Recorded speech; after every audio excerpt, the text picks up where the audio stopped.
думаю поставить куда-то вот сюда.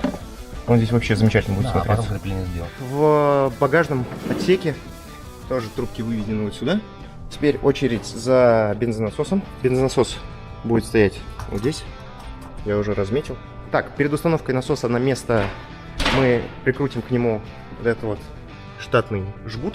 Для этого воспользуемся ящиком Ахунг и клеммами, чтобы все было в этом узле четко, чтобы потом ничего не переделывать.